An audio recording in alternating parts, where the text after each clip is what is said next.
Segunda Guerra Mundial. É difícil pensar, no século XX, um evento mais anti-humanitário e desastrosamente marcado pelos interesses mórbidos de cada nação participante. E não digo isso somente pelos milhares de mortes de civis e de soldados, mas também, aliás, principalmente, pelo ódio direcionado, pela discriminação e genocídio racial que as ideologias ali historicamente localizadas promoveram, o extermínio dos ciganos, dos eslavos e, especialmente, dos judeus.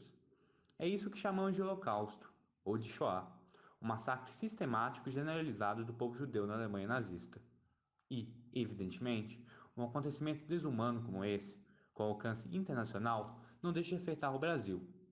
E, se nos afeta, é algo a ser estudado, relembrado, analisado como parte de nossa história.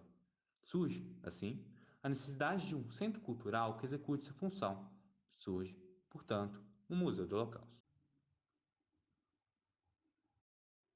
Museu do Holocausto, mais especificamente, Museu do Holocausto em Curitiba, uma das cidades do sul do Brasil que mais recebeu imigrantes judeus durante o período de guerra. E foi pensando nessa correlação que o fundador da marca O Boticário, Miguel Kriegsner, resolveu idealizar um projeto que valorizasse a cultura judaica dentro do município. Filho de pai polonês e mãe alemã, que fugiram da barbárie dos conflitos do século XX, o empresário pensou durante anos em como colocar em prática essa espécie de homenagem. E finalmente, em 2011, as ideias saíram do papel, dando origem à instituição em questão. O Museu do Holocausto foi erguido junto a um complexo arquitetônico, que também conta com a sede do Centro Israelita do Paraná, a Sinagoga Beit Yaakov e a Escola Israelita Brasileira Salomão Guilmã, o que torna a sua função social ainda mais relevante.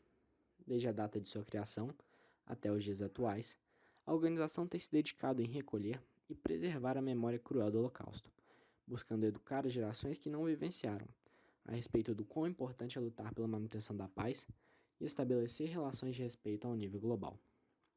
Ainda sobre a representatividade do museu, vale citar a proposta inclusiva que este tem, visto que, à medida que a taxa de entrada na construção é nula, é possível receber qualquer cidadão, acabando com as barreiras muitas vezes impostas em relação à absorção do conhecimento.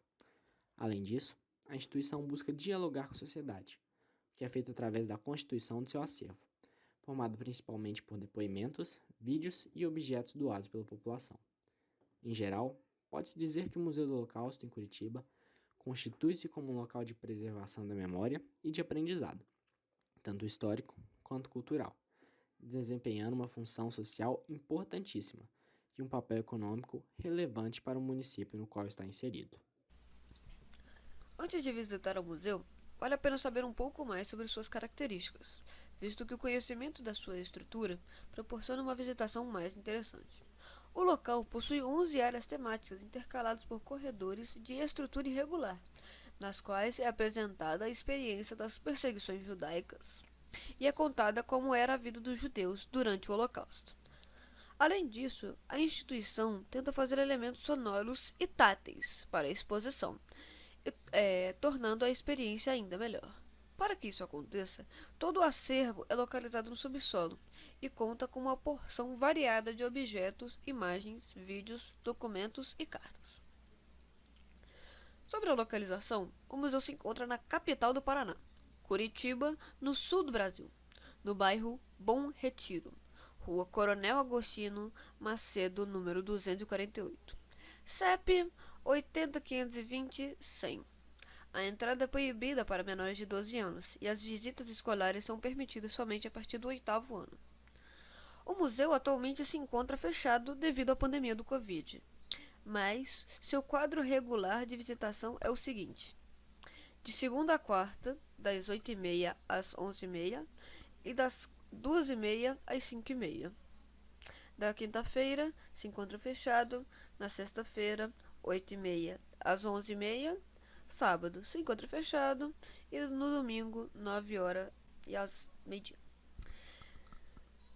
É importante destacar que as visitas precisam ser agendadas com antecedência. Além disso tudo, a entrada é gratuita, então não perca tempo e vá ao Centro Cultural pois vale a pena conhecer.